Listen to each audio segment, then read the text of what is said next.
AI क्रांति अब आ नहीं रही है, वो तो आ चुकी है, यही है और हमारी दुनिया को बहुत तेजी से बदल रही है। चलिए समझते हैं कि ये हमारे भविष्य को, हमारे फ्यूचर को कैसे आकार दे रही है। और जैसा कि सतीश गोपालाया कहते हैं, एआई अब कुछ टेक कंपनियों तक ही सीमित नहीं रहा। हेल्थ केयर से लेकर एंटरटेनमेंट तक हर इंडस्ट्री पर इसका असर दिख रहा है। ये सिर्फ भविष्य की बात नहीं, बल्कि आज की एक पक्की हकीकत बन चुका है। देखिए, एआई अब सिर्फ एक कॉन्सेप्ट नहीं है। हमारे रोजमर्रा के काम जैसे ईमेल्स का जवाब देना, मुश्किल डेटा को समझना या फिर वीडियो बनाना, ये सब कुछ ऑटोमेट हो रहा है। मतलब काम करने का पूरा तरीका ही बदल रहा है। तो जब एआई हमारे काम में इतनी ज़्यादा मदद कर रहा है, तो एक बहुत ज़रूरी सवाल उठता है कि हमारी नौकरियों का क्या होगा? क्या वो खतरे में हैं? इसी सवाल का जवाब चलिए आगे ढूंढने की कोशिश करते हैं। भविष्य की तस्वीर समझने के लिए सबसे पहले ये जानना जरूरी है कि दुनिया भर के देश आज एआई के लिए क्या योजना बना रहे हैं और वे इस क्रांति का सामना करने के लिए खुद को कैसे तैयार कर रहे हैं। इसमें भारत की डीप टेक पॉलिसी एक बेहतरीन उदाहरण है। ये दिखाता है कि कैसे एक राष्ट्र इस टेक्नोलॉजी की लहर का नेतृत्व करने की कोशिश कर रहा है। चलिए इसे थोड़ा करीब से देखते हैं। तो ये डीप टेक आखिर है क्या? देखिए, ये सिर्फ ऐप्स और सॉफ्टवेयर के बारे में नहीं है। ये उन बड़ी वैज्ञानिक खोजों और इंजीनियरिंग इनोवेशंस पर आधारित हैं जो पूरे के पूरे उद्योगों को जड़ से बदलने की ताकत रखते हैं। सोचिए क्वांटम कंप्यूटिंग या बायोटेक्नोलॉजी के बारे में। तो भारत की जो स्ट्रैटेजी है वो 4 पिलर्स पर टिकी है। रिसर्च और डेवलपमेंट को बढ़ावा देना, नए आइडियाज़ को सुरक्षित रखना, नए स्टार्टअप्स को पैसा देना और भविष्य के लिए एक स्किल्ड वर्कफोर्स तैयार करना। ये एक पूरा इकोसिस्टम बनाने की कोशिश है जहां इनोवेशन फल फूल सके। लेकिन एक बात है, तकनीकी तरक्की के साथ हमेशा कुछ जोखिम भी जुड़े होते हैं। तो इन बड़े बड़े वादों के साथ साथ बड़ी चुनौतियां भी हैं जिन्हें हम बिल्कुल नज़रअंदाज नहीं कर सकते। तो अब बात करते हैं उन चुनौतियों की जो एआई के साथ आती हैं, और इन्हें रुकावटों की तरह नहीं बल्कि ज़रूरी सवालों की तरह देखना होगा, जिनका जवाब हम सबको मिलकर खोजना है। ये 5 मुख्य चुनौतियां हैं। पहला, नौकरियों के जाने का डर।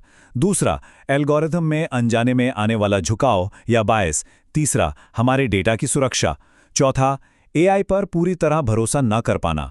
और सबसे बड़ा सवाल, एआई जो कुछ भी बना रहा है उसका असली मालिक कौन है?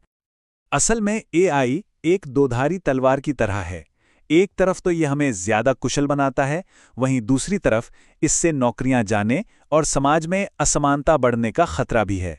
डेटा से बेहतर फैसले लिए जा सकते हैं, लेकिन सोचिए अगर डेटा ही पक्षपाती हो तो फैसले भी तो गलत होंगे ना। और खास तौर पर जेनरेटिव एआई जो आजकल इतनी चर्चा में है, वो कॉपीराइट और मौलिकता को लेकर गंभीर सवाल खड़े करता है। जब एक एआई कुछ बनाता है तो उसका असली मालिक कौन है? ये क्रिएटिविटी और कानून की दुनिया में एक बिल्कुल नई बहस है। तो 2030 में काम की दुनिया कैसी दिख सकती है? चलिए आज की चुनौतियों से आगे बढ़कर कल की 4 संभावित तस्वीरों पर नजर डालते हैं। ध्यान रहे, ये भविष्यवाणियां नहीं हैं, बल्कि अलग-अलग संभावनाएं हैं।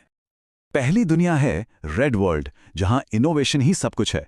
ये एक तेज रफ्तार, ज्यादा जोखिम वाली दुनिया है, जहां छोटे और फुर्तीले एंटरप्रेन्योर्स टेक्नोलॉजी का इस्तेमाल करके आगे बढ़ते हैं। लेकिन यहां कोई सुरक्षा जाल नहीं है। इसके ठीक उलट है ब्लू वर्ल्ड। यहां बड़ी बड़ी कंपनियों का दबदबा है।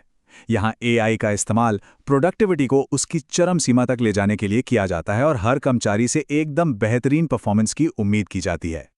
फिर आती हैं ग्रीन वर्ल्ड। यहां कंपनियां सिर्फ मुनाफे से ज्यादा सामाजिक और पर्यावरण की जिम्मेदारी को महत्व देती हैं।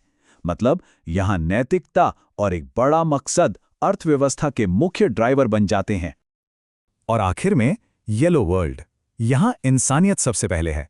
ये एक ऐसी दुनिया है जो फ्लेक्सिबिलिटी, सहयोग और समुदाय को सबसे ज्यादा महत्व देती है।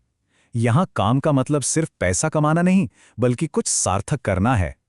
तो इन 4 दुनियाओं में मुख्य अंतर क्या है?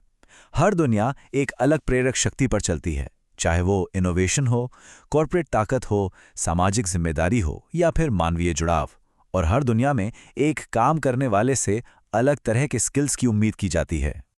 इन अलग अलग भविष्यों को देखते हुए सबसे बड़ा सवाल, हमारे लिए इसका क्या मतलब है? इस नए युग में हम कैसे तरक्की कर सकते हैं?